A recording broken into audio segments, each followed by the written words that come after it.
Hey everyone, this is Dan Wynn, and I have a very special guest with me today on the Intentional Entrepreneur Show.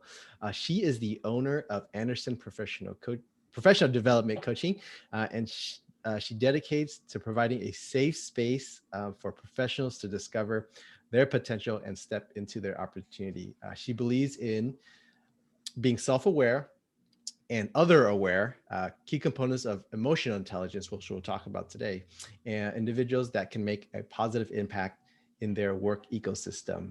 She uses the EQ 2.0 emotional intelligence assessment to help individuals lead with exponential results and embrace opportunities. I'd like to welcome to the show today, Britta Anderson. Hi, Dan. It's great to talk to you and be able to join you and your listeners. Sorry, there's a video. My pleasure. You switch here for some reason. Okay, perfect. No, thanks for being on the show. We got to work a little over a year ago, and as we working together, I got to know a little bit about what you do, and I thought, I gotta have this person on the show because I think I don't know a lot about emotional intelligence, but from what I do know, and you can correct me as I go on, it's there's IQ, right? Intentional, and then there's EQ, which I presume as kind of the personality side, the way you interact with people, not just like kind of how smart you are, book smart. But before we kind of get into all that and how professionals can utilize EQ, tell us a little bit about yourself and how you got into what you're doing here today. Sure, absolutely. Yeah. So my background is in leadership and coaching. In 2017, I decided to go back to school and get a degree in organizational leadership. In the process, a number of my professors were also executive coaches. So I was able to do some sessions with them, and I was really blown away by the impact it had on me and how I related to people at work. Because sometimes I get really frustrated, and I just was like, there has to be a better way. And then that led to me going back to school again to get a degree in coaching and eventually opening up my coaching business. So it's really been through my own self-discovery and self-improvement that it's come back to how do I give back to others? And I find such joy in that, specifically using the emotional intelligence tools. Right. Talk about leadership and executive coaching. Typically you're working with established leaders who are kind of looking to get to the next level. But how do you how do you kind of break the shell for a lot of these are high performance, I don't know if it's the right word, it's type A, but like I got here on my own volition. But how do you kind of break through their maybe mindset? It's like, hey, for you to get to the next level, you're gonna need some help, and to maybe expand your mind about how leaders can kind of be a little bit more vulnerable, and having someone like you come in and kind of helping them get to where they want to go. That's great that you brought that up, because often you have very successful people. However, usually there's something that's not going well. Usually there's something that's like, we'll call it just a pain point, right? That it's just like, this isn't working out, and it keeps not working out. So then I have to ask, well, how long do you want that to go on for? Or do you want to try to do something about it and make a difference? Yeah. So was to suffice to say, you only show up when the problems are around? No, there's also people that are a little more proactive, right? Yeah. I mean, sometimes, yes, the problems push them over to me. But there's also people that say, there's a better way. There's a different way. Let's try and see what that is. Sure. Okay. So now let's kind of dive kind of deeper into what you do specifically with the emotional intelligence. Can you tell maybe before we kind of get into the nitty-gritty, what's the difference between IQ and EQ? So I would think about IQ as your smarts, your existing knowledge, what you already know. When you think about math, the languages you speak, those types of things. And then when you start to look at EQ, you're really looking at your emotional skills, your social skills, how you cope with stress. And what's really interesting is EQ is unique in that you can grow it over time. So it's like a muscle.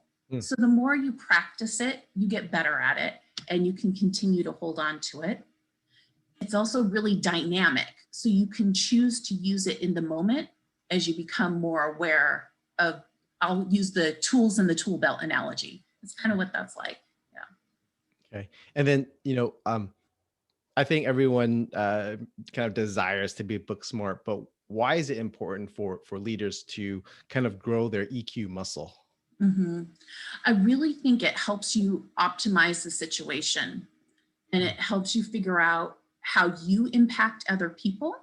And I'm sure you've probably had this situation, I know I have, where you go, okay, that didn't quite go right, or that could have gone differently, but maybe you don't know why that is. So when you have emotional intelligence tools, you can make decisions in the moment as you're going through the process that are going to make it a lot better for everyone, not just yourself, but the people that you're trying to negotiate or do a business deal with.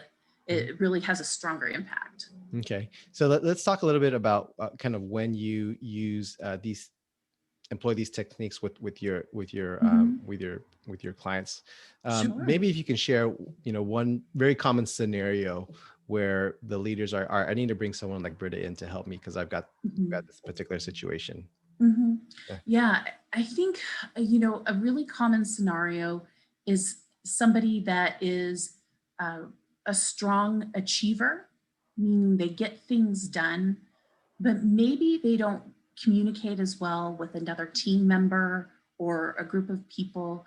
And it doesn't necessarily mean that they're a bad communicator. They could be a great communicator.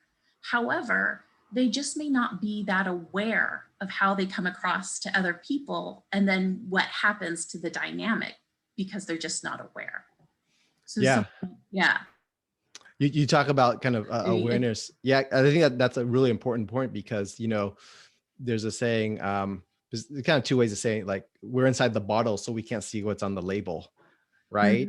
And so I've had this discussions with several people is we have a perception of what other people may think, but it's actually like the opposite. Right. And it goes back to self-awareness is like how they may have perceived the way I said it one way or another. But we based on, how we've been trained or how we grow up, we think one way and either it's good or bad. Oh yeah, that's very normal. And I'm sure many people can relate to that feeling of you think you understand all the aspects or this is the way it should be done. And sometimes there's more to that. And so when you can help somebody be aware of what's going on and how they're perceived, a different type of communication begins to happen. Yeah.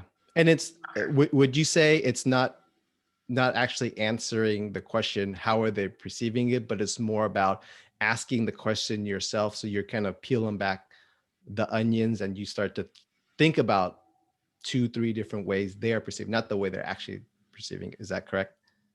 Yeah, absolutely. Absolutely. So you could be more aware of what you're feeling in the moment. So for example, a common one for me would be sometimes I get really frustrated. And if I can be aware of my frustrations, then I can go like, oh, if I communicate differently, it's going to impact someone differently. Most people don't want to come up to a frustrated person and communicate initially. So if I can come across in a different way, so it's just kind of having that awareness and knowledge that, oh, this is going to go better if we kind of change up how we're interacting. Yeah. Now is I guess communication awareness or perception awareness. Next to that, what are the other common things that you've helped leaders do and kind of break through?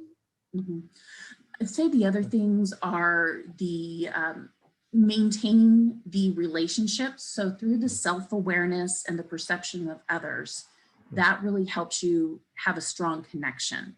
and continue to build. So you continue to build trust with your coworkers or your clients and maintain the communication. It also helps people cope better in life in general. So it helps people make better decisions or manage their stress better. So as you're coping better, that it becomes almost like a circular effect, because it goes back and helps you. If you're in a better place, you're going to do a better job of being more aware, and your overall well-being will continue to improve as you build on that. Right. I think certainly coping, ability to cope and respond to certain situations is a certain, sometimes it's not always innate, but sometimes it's a learned skill, which, help someone like you to come in and help train on. With regards to kind of the broader concept of EQ, do you, when you come into a company or work with one particular person or a team, do you have like a do assessment first to see where they're at, or what's kind of your preferred training style?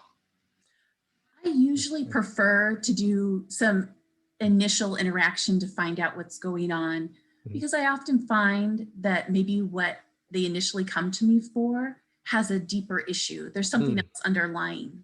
So it's good just to kind of start digging and having those conversations. And then I use the EQI 2.0, which I'm certified in. I use that, and it really acts as a mirror. I've had a number of clients say, oh, wow, that really reflected back to me what's going on and reaffirmed maybe what you already might know about yourself. However, it just shines a light on it. And we can start asking questions from there and digging from there. Right. You talk about the root cause. Are you finding, is it mostly the root cause of maybe the leadership? Is it mostly business? Is it kind of mostly personal? And if they address the personal, does a lot of the root stem from the personal issues or personal events that have happened? I would say that yes, a lot of times the underlying issue is something going on internally in the person, and maybe they're just not aware of it yet, or they haven't had somebody that they can start to talk it out with to get there, to get to that point of, oh, that's what's going on. That's kind of what's happening. Yeah. And I think, there's value in having a third party. And I was talking to someone, they did marriage counseling, and they were recommending it to another person. It's because that person is trained to ask questions either that you haven't even thought about or are asking, but you're not sure if it's the right question. So having just a person just to facilitate something and stirring things, in your mind, is very helpful. And has that been kind of the same thing you've been finding with your clients? Is like, oh, I knew this, but you just kind of brought it out of me. Absolutely. Yeah. I trust people that it's there, and I really try to make a safe place and a safe situation to start just going through that process. It happens a lot. Yeah. Where people will say, gosh, I haven't had somebody listen to me like this, or take the time or make the space so that I can start exploring what's happening here. And now that I can, speaking from the client's point of view, I'm able to get the words out. I'm able to start really seeing the fuller picture. And so, in a profession like yours, as opposed to like, if you run an ad, you can kind of track sales based on the ad. How in your, particular line of work, how do you measure results? Right? How do you know that what they've hired you to do has been effective for them? I really try to work with the clients, the coaches, the people that are involved in the process. And at the beginning, we make a plan and we say, what would this look like in the future? How will we know that we've succeeded? What do you want to see? And so as we go along, we can have something to compare to know, is there progress? Are we going in the direction we want to go to? And usually there's something they're working towards or the business would like to see. Yeah. And are you finding, middle management, receptive from upper management hiring and bringing someone like you and say, hey, we want to improve the middle management team. We brought someone like Britta, work with her because we need to, get more results out of middle management. Yeah, I think there are companies out there that are really receptive and they see the benefits of coaching. So they make time for it. They make finances for it at different levels, at all levels. And I've also seen it from people that are professionals that come to me individually, where maybe their companies aren't bringing me in, but they know they're going to benefit from it, and then their company will benefit from it. So I think it's people that value that. Yeah. And I think, kind of going back to the first question, there's some people who like, hey, I'm going to do this all on my own, which is kind of a very lonely road.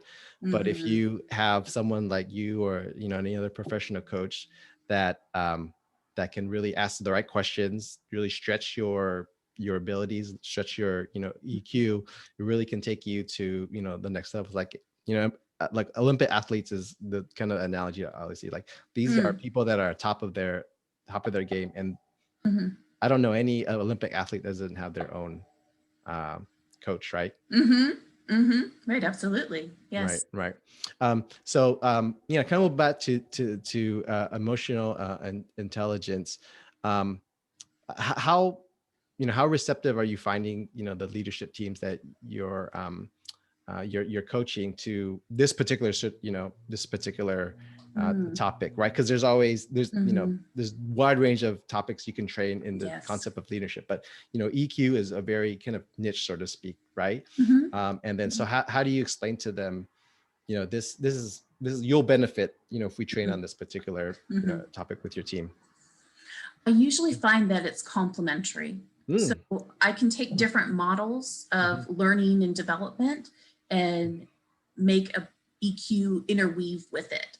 So if it seems like there's a certain type of model they'd like to use, then I find what's going to benefit the situation and almost plug it in. And if it fits there, then that's great. Okay. So it sounds like EQ is very like in most instances, you can probably fit EQ in some sort of training that they're looking for, right? Okay. Yes, absolutely. Okay. So that's good to know. So like, no matter what you're looking for in terms of leadership training, there's probably going to be an emotional quotient portion to that. Okay.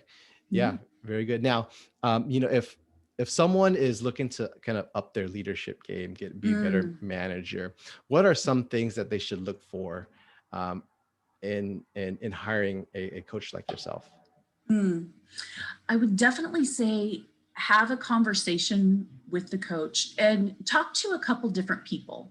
Talk to at least 3 different coaches so you can see that people have different styles and ways of doing things, and then see what fits with your company. So I specifically have a certain type of way that I like to go through things. I'm a planner. I like structure. That works well for me.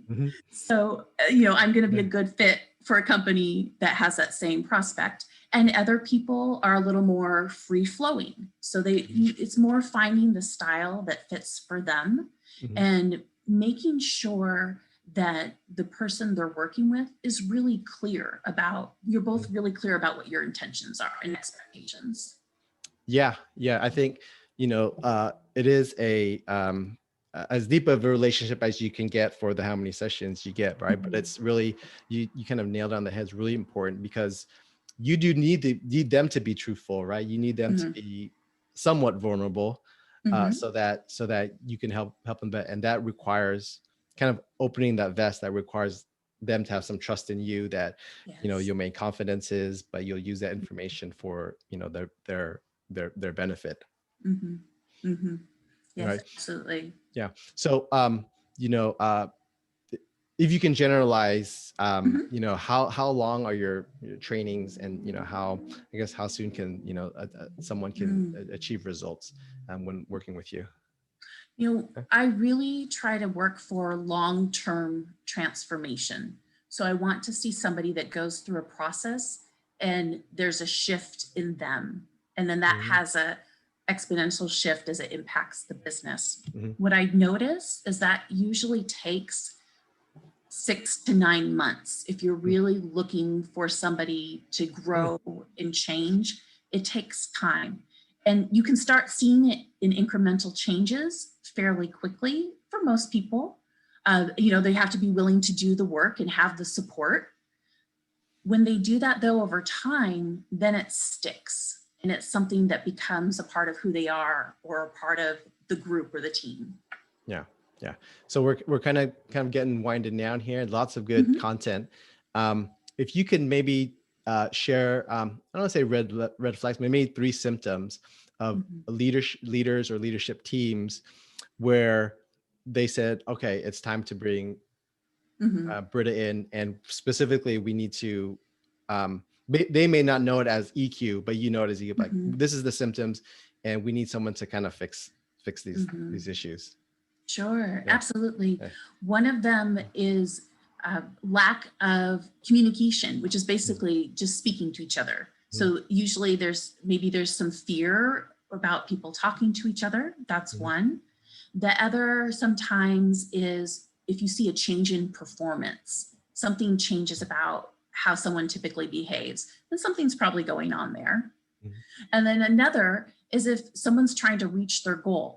So maybe that's not necessarily a red flag. It's more something that's positive that's happening. They need to take a big jump and they just need the skills to do it. Okay. All right. Thank you again, Britta Anderson. So my kind of quasi-final question is, when in a group setting and, people are, expressing their maybe experiences working, do you ever do the exercise where day the person with the stick can talk? Like the campfire day. Yeah, right. So we usually have some ground rules there. Okay. Well. Yeah. All right. I had to ask that question. All right. So thank you again, Britta Anderson with Anderson Professional Development Coaching.